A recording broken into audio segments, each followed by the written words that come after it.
I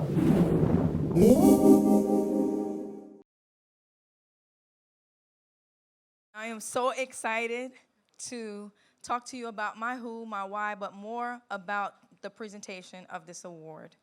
So, of course, following the Reverend and trying to use a scripture, I'm thinking all the scriptures that we could use. Why would I think of the same one that you did? Because it's purpose, right? And so I believe in living a life of purpose, and for to whom much is given, much is required. I've been very blessed and fortunate in my life, a lot of obstacles and hurdles to overcome. But through all of that, I believe firmly that my life's purpose is tied to changing the trajectory of other people's lives. My who, I said my ancestors at the table, and people kind of pressed me on that. Gloria Barr Holmes, that was my maternal grandmother. I never met her, but she's been so alive in the stories that my mother has shared about her. She was an educator, she was a unicorn, many firsts. And so I pay homage to her. When we talk about andragogy, we're talking about adult learners. And I know a lot of people shared their classroom teachers, but I'm a little emotional now. Because I thought when you invoke your ancestors, sometimes that happens. So let me pause. The Trailblazer Award is bestowed upon a leader who has succeeded in increasing the number of innovative African American educators and education professionals into leadership roles in schools and school systems, government, and or private industry. So I mentioned andragogy. A lot of conversations we've had, a lot of research around adult learners. What's the two have to do with the Trailblazer Award? The recipient of this award is also someone that I admire and look up to for his leadership. So, that being said, Dr. Lamont Repollet is the Commissioner of Education in the state of New Jersey.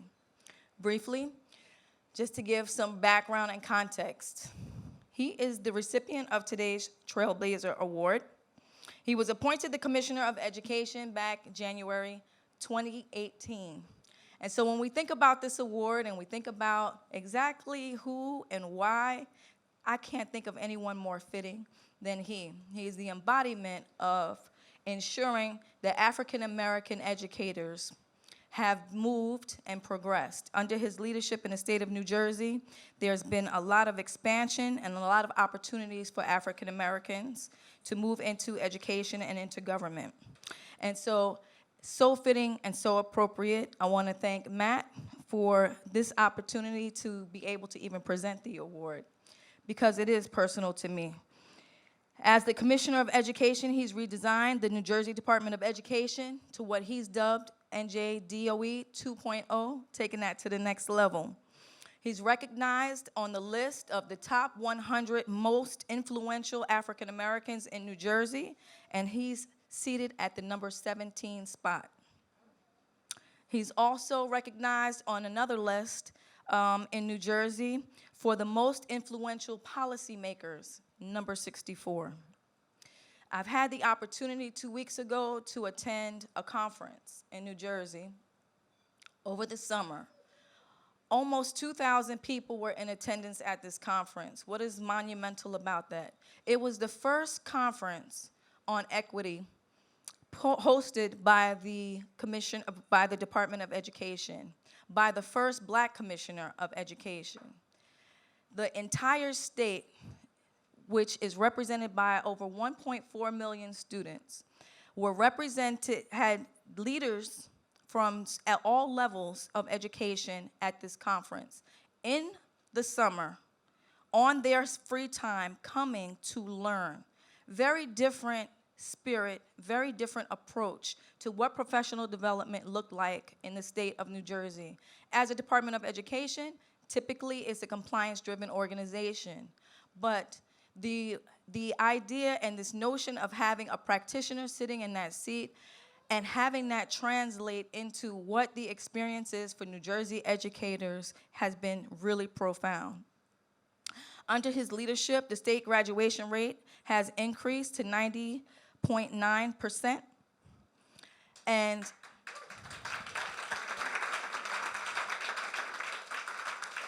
in addition to that, we are the #2 state, recognized as the #2 state in the entire United States for increasing outcomes for children. This has happened under his watch. He's worked to move the Department of Education into next generation standards, next generation assessments. If any of you know, we talked about yesterday, Smarter Balance, the park, that's all of that goes along with that. He's made a wonderful transition now into our next generation assessments, but he didn't do that work in isolation. Again, another refreshing approach from having a practitioner sit in that seat is that he engaged stakeholders, superintendents, principals, classroom teachers. They were all convened several times during the year to weigh in and give input on the next generation assessment that we will now implement. The expansion of early childhood education and his commitment to ensuring that all children have access, regardless of their zip code, to high quality education, but being very unapologetic about saying that and holding true to that through his actions, through the policies that have come from the Department of Education, through scaling equity across the state, and through engaging on an ongoing and consistent basis all educators in New Jersey, having very frank and candid conversations. We've never seen a Department of Education host a conference where Dr. Tyrone Howard was a keynote speaker and just got all up in our business and told us what we needed to think, how we needed to think, how we needed to think differently. But to have a commissioner of education leading that is so powerful and impactful. So when we talk about the education and the opportunities for educators, I have to say I stand in this position, and I have been sharing with you as the superintendent of schools because of his appointment by the governor. So prior to him being the commissioner of education, he was the superintendent of the Asbury Park School District, where he led transformational work around leadership and literacy. Culture, he created a culture of high expectations, and he increased the graduation rate by 30%.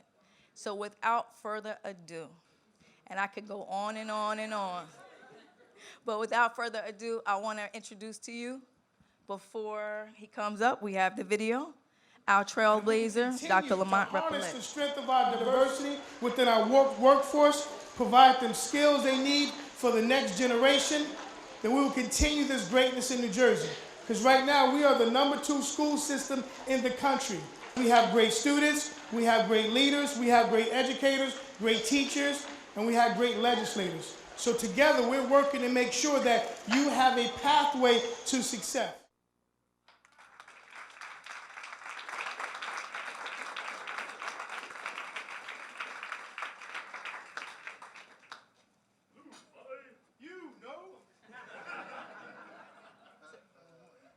So it's my pleasure to present you with the Innovation Equity Trailblazer.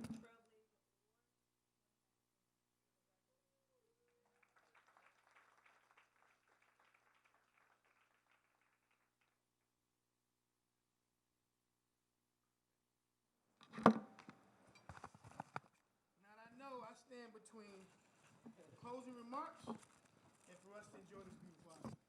So I'm not going to be too long. But just a little bit about myself and not the accolades and not what's on a bio or resume. And I kind of get a little touched every time I talk about this. The first activity was the first time you realized race, right? You know, when you're growing up in poverty, you're growing up poor, you don't know you're poor. You look on television, you see poor people. You don't see your friends because you're all living the same way. But I had an experience where I knew not just I was poor, but I was black. And it stings when it's in your face. I'm in ShopRite with my parents, and everyone knows, if anyone knows food stamps, I'm in there with some food stamps, and I'm buying some food. And one of my classmates said, "Hey, Lamont, what's that?" Now, if you're in the hood, you know what food stamps is, and your friends got it, so we don't, we crack with each other. You on food stamps, your mama, that's what we do. But when you hear from someone else, in a place where you're buying food and you have to defend yourself and you look at your situation. And he's like, oh, isn't that welfare stuff? And I said to myself, I will never put my kids in that position ever. To be made to feel less than. So, my story, 7 schools in 13 years. By the grace of God, I guess, I do have this intelligence, I guess, so, but because school came easy for me, never placed in the higher classes. I never took basic skill courses. I passed every standardized test, but still I was the only black kid in my class, and I never went to group 1. My friends were group 1, so I was in class bored out of my mind. The work was easy. So I didn't have this expectation because my parents didn't know. Right? I'm the first one from my generation on my maternal side to graduate college. So I didn't really know that. I didn't really know the value of that. So going to school, went to school in Brooklyn, Lafayette High School. So I'm woke, I guess, free a little bit. And just the poverty and things over the years. So my why is that I am living my purpose, right? Jeremiah 29, chapter 11, verse 11, chapter 29, verse 11 says, for I know the plan that I have for you. I know my plan. I'm living my purpose. So that is my why, right? But let me just read something real quick to talk about the work that we do, right? But Mr. James Boatwright is the name that I evoke. And this is the first gentleman, African-American male, that made me understand that I have a purpose. He said, you're a king, but you don't know it. And he said, so stop acting like beep and go in there and do the work. And I didn't tell you, but I kind of lied to get into college in New Jersey because I got accepted to Hampton, and I realized I couldn't afford it until my parents told me, that's great, but we don't have money to pay. But she didn't tell me this when I applied. She told me this when I got accepted, and I'm getting my list and getting my room assignment. I'm thinking I'm going to Hampton. My yearbook says, good luck in Hampton, Lamont. June 23rd, I found out that I could not go to school. I'm like, oh my God. When I tell you go back to, I'm never gonna let my kids live the life I live, I'm like, what am I gonna do? I called up the college in New Jersey, and I talked to Mr. James Boatwright. He's the EOF director, Educational Opportunity Fund director. And I said, hey man, what happened to my acceptance letter?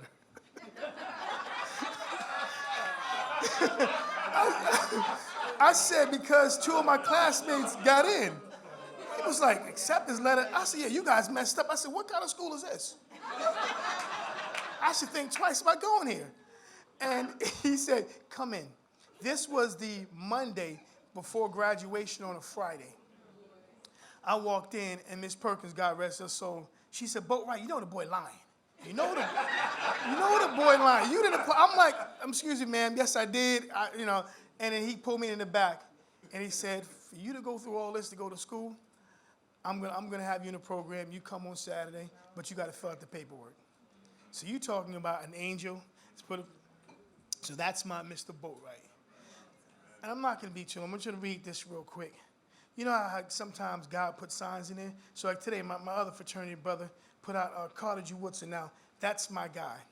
And I don't say he's my guy because I'm a big Carter G. Woodson fan, but it's the fact that during Black History Month, we celebrate that. We always celebrate the top blacks that they have.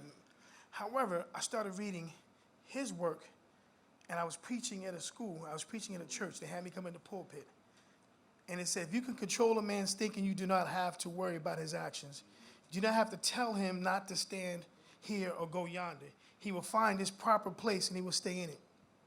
You do not need to send him back you don't have to send him to the back door. He will go without being told. In fact, if there is no back door, he will cut one for his special benefit.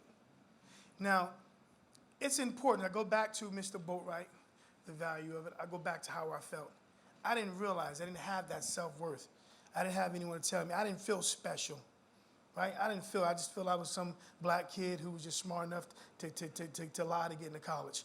I didn't feel that way. So as an educator, I made it my business to make sure that I am responsible for whether it's a school. My principal elementary school, they gave me the school in the hood with the lowest test scores highest special education population, highest ELL. Well, when I left there 3 years, we had the highest test scores in the town. We were ranked by Standard & Poor's as one of the top schools in the country to significantly decrease the achievement gap. That's when I knew. I said, oh, something must be, and I started developing my skills. High school principal, first black high school principal in Carteret High School. I went to Carteret High School, but they thought I was that same kid. You leave at 18, you come back, they treat you a certain way, but they don't understand I wasn't, because I was woke then. I was free. And I'm not gonna say I was unapologetically black, because I don't like to say that, because people have different hues within the blackness, right? So I say unapologetically you. And that's my freedom. So as an educator, I know the state of New Jersey, we have 16% of teachers of color. 16% of teachers in the workforce are of color, 16%. Yet we have 54% of students of color. So my job right now, honestly, we talk about equity, really is to really kind of close that gap, right? So when I say unapologetically, I know what I need to do. I know my role. So I'm not gonna sit and say, they say to me, oh, commissioner or superintendent, you hire a lot of people of color. I said, yes, I do. Thank you. I'm glad you recognize that. because the thing is this, we're supposed to be ashamed to hire qualified people. I didn't say qualified people of color, qualified people. Because in the Department of Education, in my district, the numbers are still low in regards to the percentage of people of color. Right? And I say that because we have a responsibility to make sure that our kids can see themselves in us. I spoke at CCSO, which is I guess the Association for the Commissioners. And we had, I'm finishing up on this story. We had a presentation, and they were talking about diversifying the workforce. And they said, Commissioner Repollet, you want to be on a panel? I said, yeah, you sure you want me on a panel? They said, yeah, we're talking about diversifying the workforce. No problem. I got up there and I said, we all just heard a presentation. We have research. We all know that all students benefit from someone of color teaching in a classroom, all students. So I said, that's a fact. I said, but as we model the way, how many here have a diverse executive leadership team? And I said, if you're in Utah somewhere, you don't have the color, do you have women? Do you have LGBTQ? I said, do you have a diverse staff? I said, because now let me go black and brown. How many people, I guarantee you have more people working in the kitchens, in the cafeterias, and sweeping the floors than you have in the classrooms. I said, so what message does that send that child, the fact that they only see?